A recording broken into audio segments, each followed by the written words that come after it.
I think I'm going to go insane. It's been 28 days since the 17th of December, and the rain hasn't flattered for a second since then.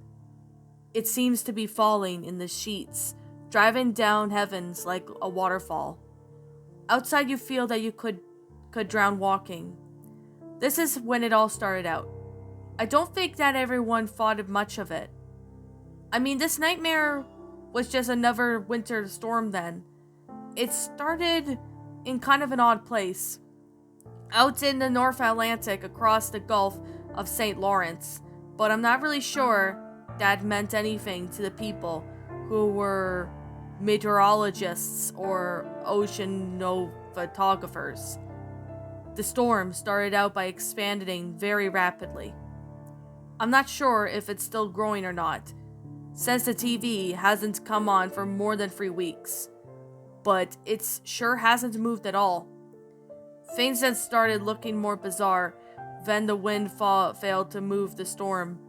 It just kept hammering New England, growing south along the coastline from Maine, all the way down to where I live, in Nassau Country.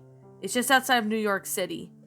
The weather forecasts have changed every few minutes, as forecasters revise their estimates, going to say that there will be light flurries, to saying that there would be a few inches of snow, to saying that there will be an absolute blizzard across the city, and everyone should stay inside. My wife Sarah couldn't heed the warning though. She had to go to work. I had to stay home and take care of our 5-year-old daughter Tanya. When my wife walked outside that morning, I promised her that I would keep Tanya safe, watching Sarah pull out of her driveway in her Nissan Altima. I had no idea that it would be the last time I would ever see her. As the day wore on, the weather took a turn for the worst. It looked like the weather forecasters were right, predicting one of the worst storms New York has ever seen over in a century. It amazed me that the power stayed on late into the night, but I wasn't complaining. You never knew when exactly how bad a blackout it really is, unless you go through one with a 5-year-old who is terrified of the dark. Not that I can say I am not scared of the dark anymore myself. Last time, we saw the cheerful, smiling forecasters on the Weather Channel. They were saying that the storm had expanded to south in New Jersey, and that we could receive 2 feet of snow during the night. It was about 6:23 p.m. I think less than a minute later, the Weather Channel cut off and every program on the television changed to a warning, telling everyone to get out of New York City, along with whatever bridge they could take to avoid Manhattan land.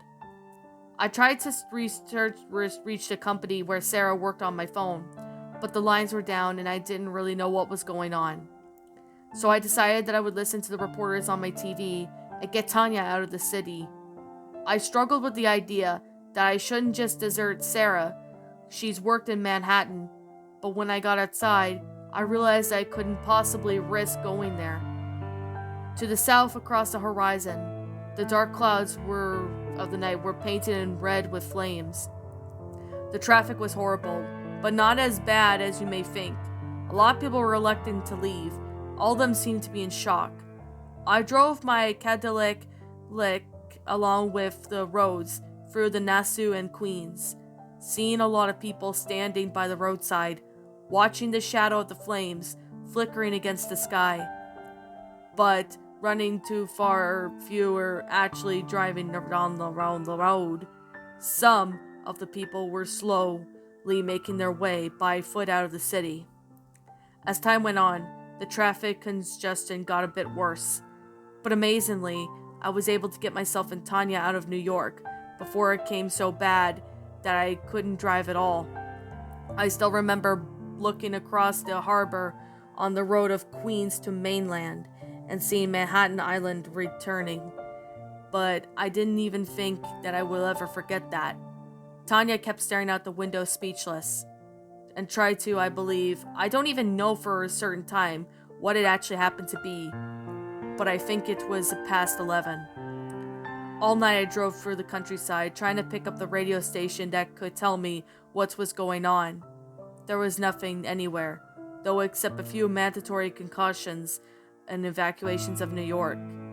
It seemed too odd to me that it had been very few police officers and no military officials anywhere. Now looking back, I think they were probably either elsewhere or dead. The next day, things got worse. The weather started getting warmer, and the snow turned to rain. Piles of snow by the roadside were melting, and the blacktop was all covered with water and mud. The clouds kept on getting darker as the day went on. We ran more and more through the traffic, coming up along the places on the coastal New England. The radio evacuation was in order to get everyone from Massachusetts south to New Jersey. By the time the night fell, it was pretty hard to tell from that night of day. Tanya started asking me where her mother was, and I had to lie to her. I told her that Sarah was okay. Really, I was lying to myself too. I thought that maybe she was somewhere along the highway right now, safely in her silver Atlanta. I would have no doubt that she was already dead. We eventually had to pull off to the side of the road to go to sleep in our car. Some of the strange sounds night around us, and my daughter kept waking up, scared that the monsters that she believed had been living under her bed in Nassau, where she was with us, living under our car. I told her it was just all an imagination, but I couldn't help but hearing the scratching on the under cartridge, or the occasional low purr coming from somewhere further out in the night. When morning came, everything seemed well again. That's it until I got moving. I wanted to believe that the sounds that I heard the night before were ever present in sense of something. Out there in the night, I had been all figments of my imagination. But what I saw on the side road shook the pleasant notion from my hand.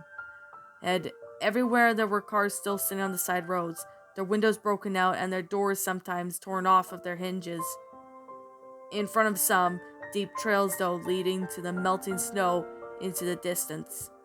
There was no way that I was going to stay out of the car that night. Instead, I chose to find a house along with the road, which looked empty and well broken into.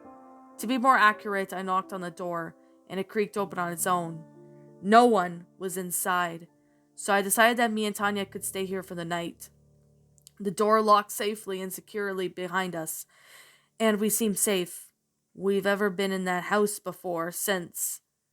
Now, at first, we stayed at the upper part of the house, but as the nights and days grew together onto the pitch black and the black blur, we decided the basement was probably just safer.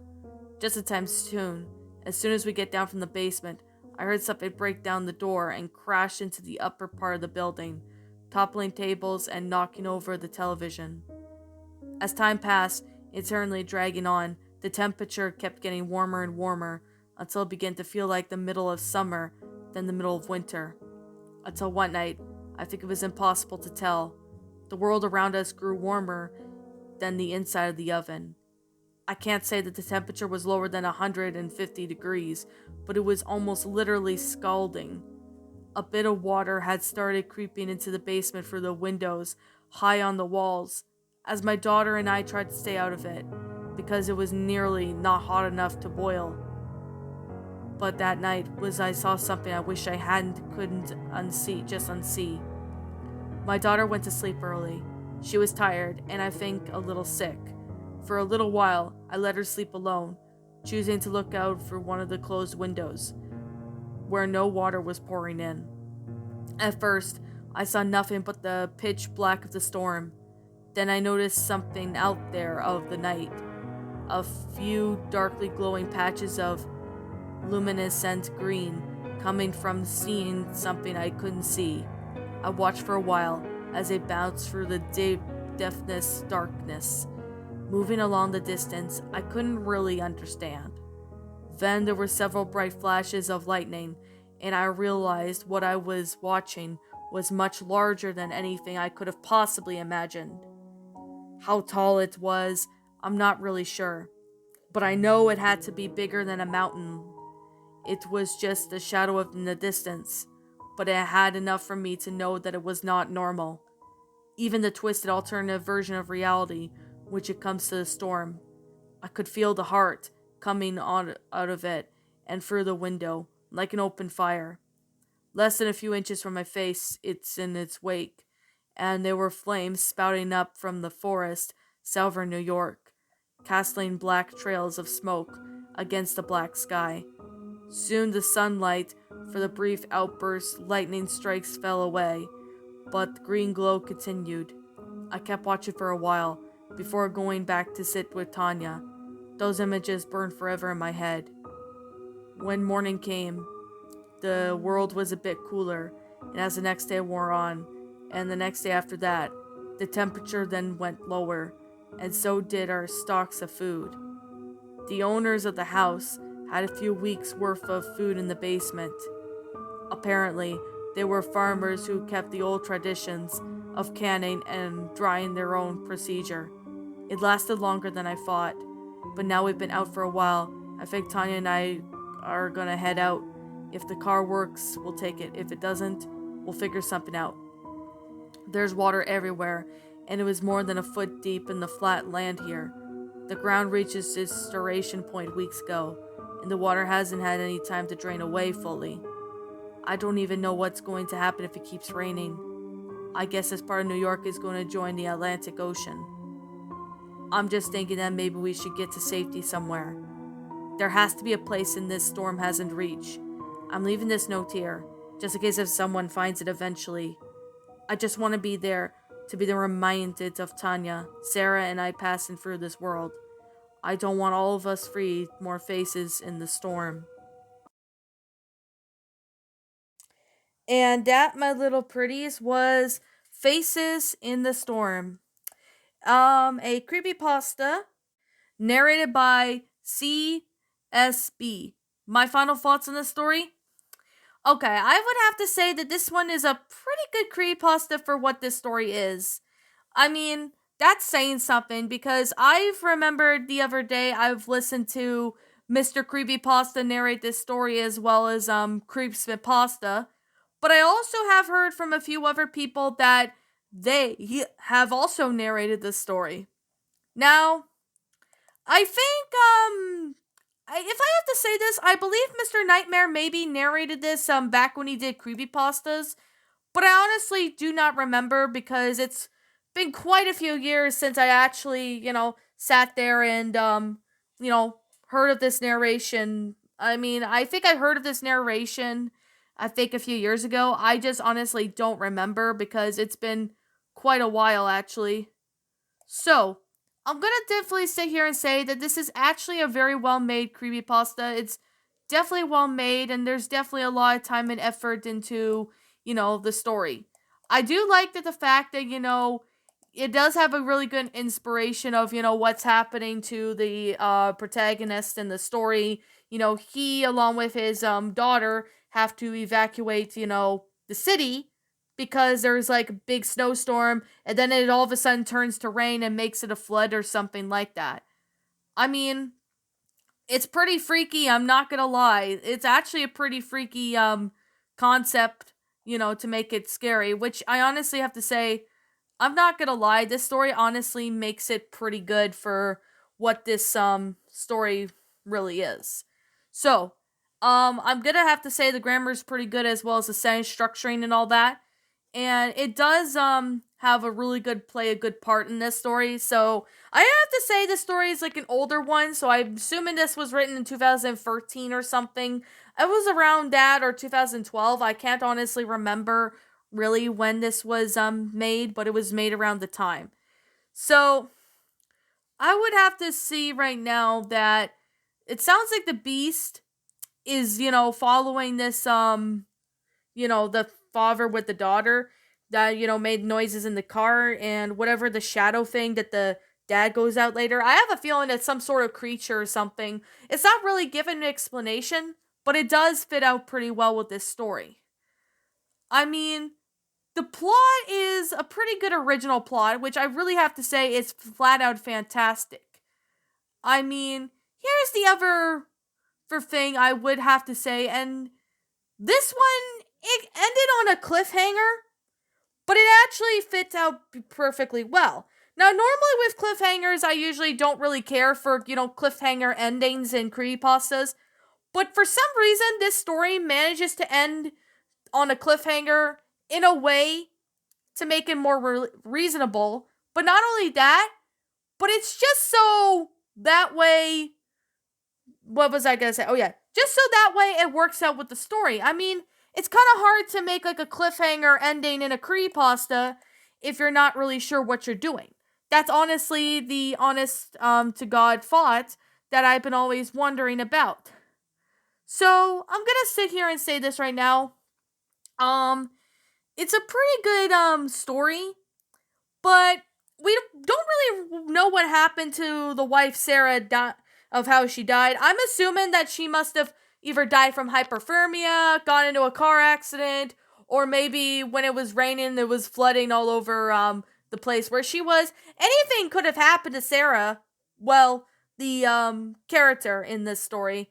But I mean, there's not really much of an explanation to why this happened. But I mean, all we could do is just make up our own thoughts and theories as to what happened to her. That's all we could really say, because I don't really know for a fact. So, anyways, with that being the case, and with that being said, I'm gonna sit here and say this right now.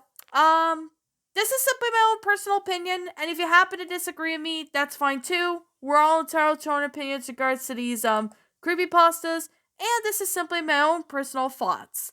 My final rating of this story would have to be I'm gonna give this one a 10 out of 10.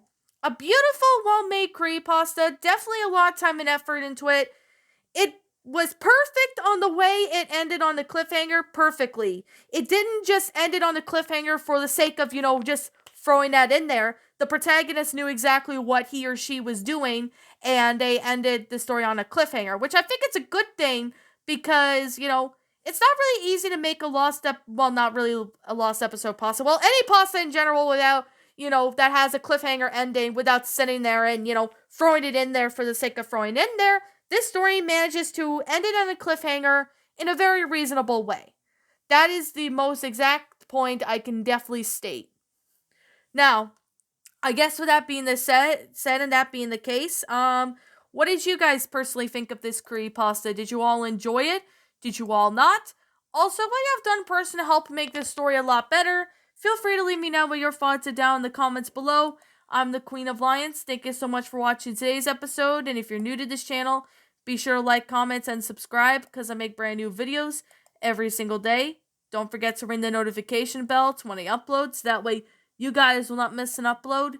And as always, please roll the outro because I'm out.